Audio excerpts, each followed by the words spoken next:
دیکھیے، خدا نے انسان کو بنایا تو اس کے اندر دو ڈفرینٹ فیکلٹیز رکھی. ایک کو قرآن میں کہا گیا ہے نفس امارہ، دوسرے کو کہا گیا ہے نفس لوامہ.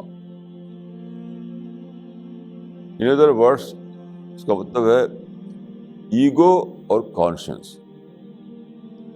نفس لوامہ کا مطلب ہے کانشنس، نفس امارہ کا مطلب ہے ایگو.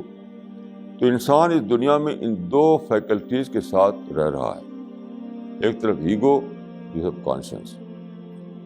تو دیکھیے، ایگو جو ہے وہ ہے انٹری پوائنٹ سیٹن کا، اور کانشنس جو ہے وہ ہے انٹری پوائنٹ اینجلس کا.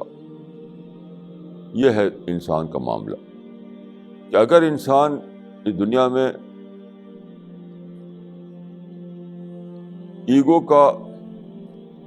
کے انفلوئنس میں آ گیا تو سمجھے کہ اس نے اپنے اندر سیٹن کو داخل کر دیا.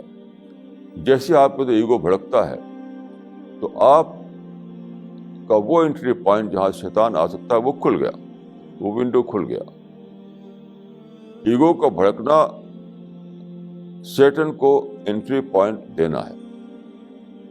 اس طریقے سے اگر آپ کے اندر موڈسٹی آئے، کانشنس جاگے آپ کا، تو آپ نے اینجل کو انٹری پوائنٹ دے دیا. تو کانشنس کے راستے سے آپ کے اندر اینجل آ جاتے ہیں، ایگو کے راستے سے آپ کے اندر سیٹن آ جاتا ہے. یہ ہے اصل چیز جس کو کہ زرتشت نے یہ کہہ دیا کہ the world is a perpetual battleground between good and evil forces.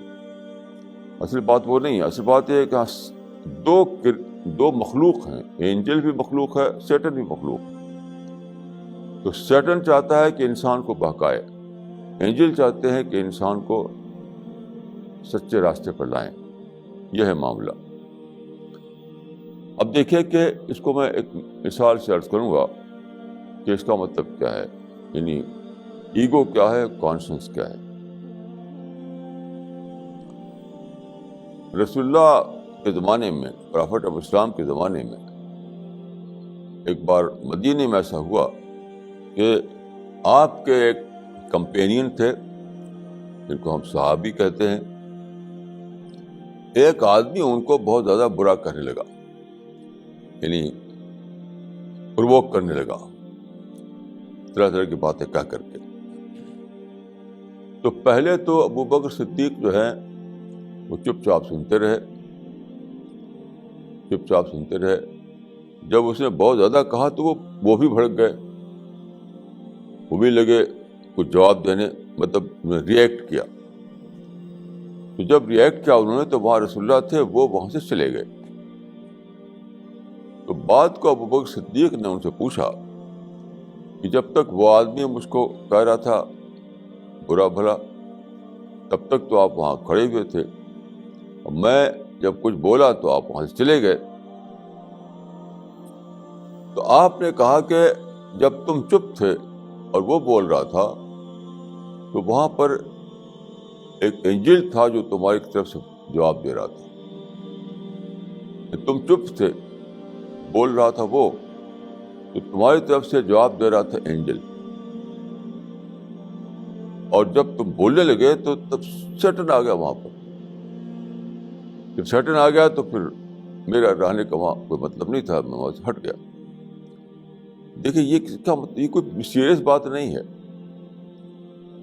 یہ کوئی مسٹیریس بات نہیں ہے. جب ابو بکر صدیق چپ تھے اور اینجل بول رہا تھا تو اس کا مطلب کیا ہے؟ اس کا مطلب یہ ہے کہ اینجل اس آدمی کے، وہ جو آدمی بول رہا تھا، اس آدمی کے کانشنس کو ایکٹیویٹ کر رہا تھا کہ دیکھو تم کتنا غلط کام کر رہے ہو.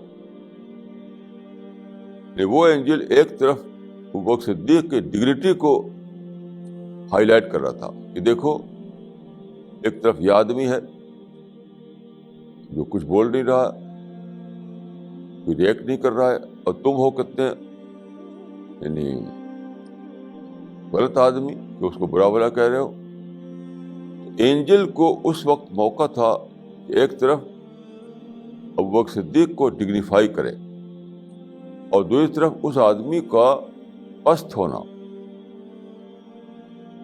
دکھائے اس کو.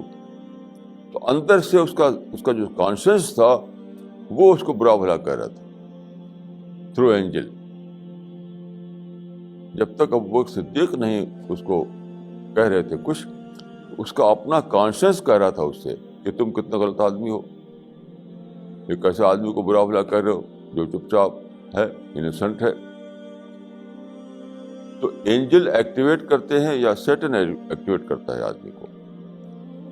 تو جب تک ابو بکر صدیق خود چپ تھے، اینجل جو ہے اس آدمی کے کانشنس کے تھرو اس کو کہہ رہا تھا کہ تم بہت غلط آدمی ہو. لیکن جب آپ لگے بولنے تو پھر سیٹن کی باری آ گئی، سیٹن کا ونڈو کھل گیا، سیٹن کو انٹری پوائنٹ مل گیا. پھر اینجل کا کام وہاں پر رک گیا. یہ مطلب ہے